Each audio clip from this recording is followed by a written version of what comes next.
We're doing some self-myofascial release in phase 1 to loosen up and prepare to move better.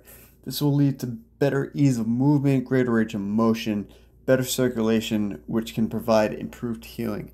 For us, SCI, we have two specific areas. We're going to alternate the daily focus in phase 1. The lats, which you'll see in the second video, and as you're looking at our upper chest and front of the shoulders. These areas get tight due to everyday arm actions and need some acute trigger point techniques on the muscles that feel the worst. About 1 minute on each side, 2 minutes total, then we're moving on. So first, let's prepare our arms to move more freely by releasing a little bit of tension in our pecs. You don't need any equipment other than an open area to work in. Sit up tall, place your pointer finger, index finger, and ring finger, or use your knuckles if you don't have the fine motor, and move them towards the outer part of your chest, towards the front of your shoulder. Dig in a little bit and find a tender area. Oscillate around in tiny circles for about 30 to 60 seconds. Gently move your arm around to hit those chest fibers slightly differently in different areas, but don't go too deep. Feeling too much discomfort will cause your muscles to tighten up even more, creating the opposite effect of what we're going for here. Just a little discomfort, like 4 out of 10 on the pain scale. Phase 2 is a dynamic or a biphasic stretch. After the trigger point release, we're getting into some positional dynamic stretching to lengthen out and prepare your body for pain-free movement, focusing on the muscles that you just did some work on. If you pinpoint your pec muscle, let's do some dynamic chest stretching. Get up next to a door frame, a wall, or something stationary you can put some weight on without it falling over. When you're targeting the chest, do your traditional chest stretch that like you used to do in gym class with your elbow bent 90 degrees and lean into the stretch a little bit, but slightly rotate in and out of the stretch. After about 20 to 30 seconds of finding your range, hold the deepest part of the stretch at the end range for another 20 seconds. Repeat this on the other side. Again, 2 minutes total for phase 2, and we're moving on.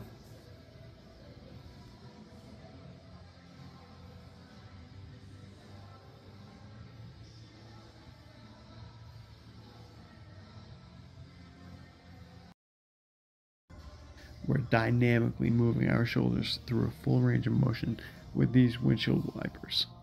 I want you to focus on keeping your thumbs up to maintain external rotation with how the humeral head is moving through the shoulder joint.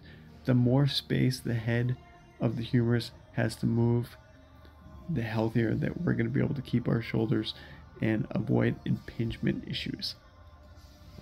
10 to 12 reps of these windshield wipers before moving on to the T-spine mobilization.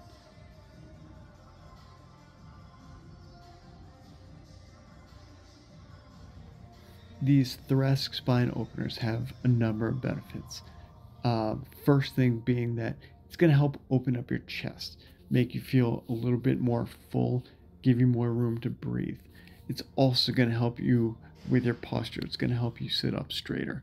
Okay, our shoulders are not going to be able to move as well if we don't have good thoracic spine mobility. This can be tough because most of us are probably fused at some point throughout their vertebrae. Okay, so this is something that you need to constantly be working on and thinking about. So I want you to hit 10 to 12 reps of the windshield wipers, and then 5 to 10 reps of your thoracic mobilizers. Okay, I want you to go on feel with these. Okay, if your shoulders are starting to feel like they're getting worked a little bit and you don't want to overdo it, it's a good time to stop. Then you can do 5 to 8 of the T-spine openers on that last one.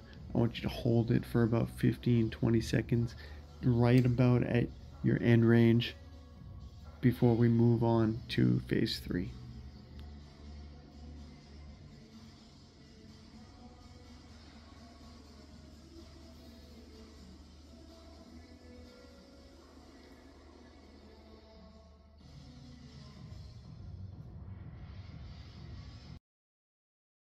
In phase 4, we're working on retraction and protraction of the shoulder blades. So think about when you push a wheelchair, you're intentionally bringing shoulder blades together, and then as you push the chair forward, your shoulder blades are moving apart, working the mid-trap and those deeper rhomboids. What this is going to help you do is be able to get your arms back for a full range of motion, but also sit up straighter, improving your posture. You want a higher rep range, about 15 reps with this movement right here.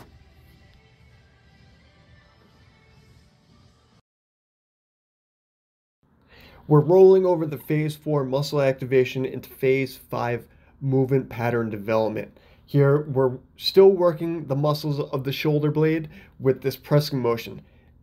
Day 1, we are horizontal pressing like you would in a chest press or a push-up. And day 2, we are pressing overhead in a vertical fashion. Press out with the muscles in the front and squeeze back, retracting that shoulder blade. 3 sets of 5 to 10 reps before we roll into phase 6.